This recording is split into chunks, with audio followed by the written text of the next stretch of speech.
Boa noite, meus irmãos. Boa noite, minhas irmãs. A leitura do Evangelho de hoje vai ser o capítulo 27.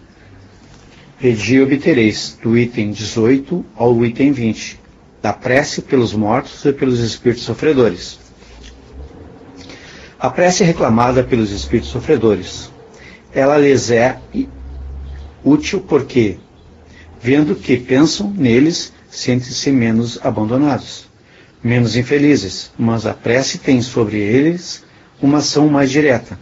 Reergue-lhes a coragem, excitam-lhes o desejo de se elevarem, pelo arrependimento e pela reparação, e pode desviá-los do pensamento do mal. É nesse sentido que ela não pode aliviar, mas abreviar seus sofrimentos. Certas pessoas não admitem a prece pelos mortos, porque na sua crença não há para a alma senão duas alternativas: ser salva ou condenada às penas eternas. E num outro caso, a prece é inútil. Sem discutir o valor dessa crença, admitamos por um instante a realidade das penas, eternas e irremissíveis, e que nossas preces sejam impotentes para lhe pôr um termo.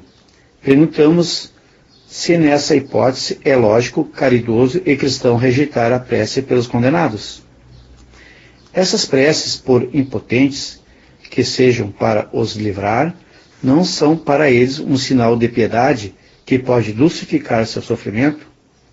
Sobre a terra, quando um homem é condenado perpetuamente, no caso, mesmo que ele não tenha esperança de obter graça, é proibida a uma pessoa caridosa ir sustentar suas correntes para lhe aliviar o peso?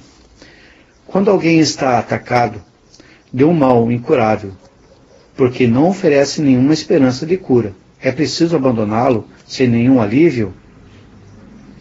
Imaginai que entre os condenados pode se encontrar uma pessoa que fosse cara, um amigo, talvez um pai, uma mãe ou um filho. É porque segundo vós, não poderá esperar sua graça. Lhe recusareis um copo de água para estancar-lhe a sede? Um bálsamo para secar-lhes as feridas? Não faríeis por ele o que faríeis por um prisioneiro? Não lhe dareis um testemunho de amor, uma consolação? Não, isso não seria cristão. Uma crença que resseca o coração não pode se aliar com a de um Deus, que coloca em primeiro lugar, entre os deveres, o amor ao próximo.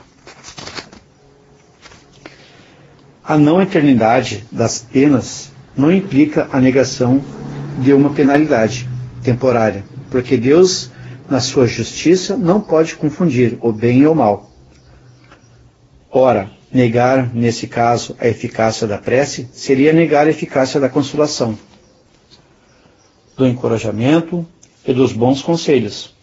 Seria negar a força que se aure na assistência moral daqueles que nos querem bem. Outros se fundamentam numa razão mais especiosa, a imutabilidade dos decretos divinos.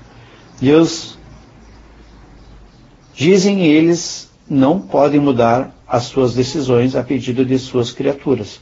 Sem isso, nada seria estável no mundo. O homem, pois, nada tem a pedir a Deus, não tem senão que se submeter e adorá-lo.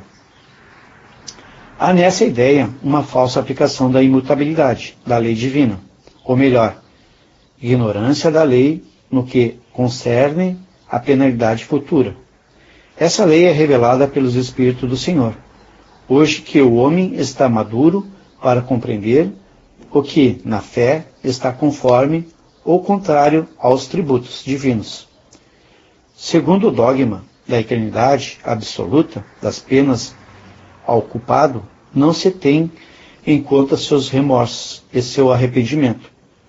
Para ele, todo desejo se melhorar é supérfluo e está condenado a permanecer perpetuamente no mal.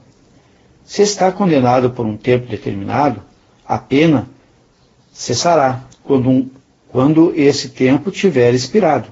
Mas quem diz que não terá mudando para melhores sentimentos? Quem diz que o exemplo de muitos condenados na terra, na sua saída da prisão, não será tão mau quanto antes? No primeiro caso, seria manter na dor do castigo um homem que retornou ao bem. No segundo, graciar aquele que permaneceu culpado. A lei de Deus é mais previdente que essa, sempre justa, equitativa e misericordiosa. Não fixa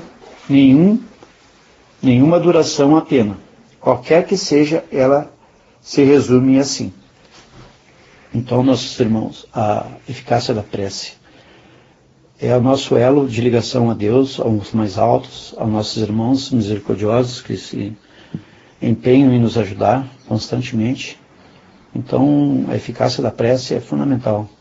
Nós temos que, se possível, estar vigilante 24 horas, que seria o certo, correto, para podermos,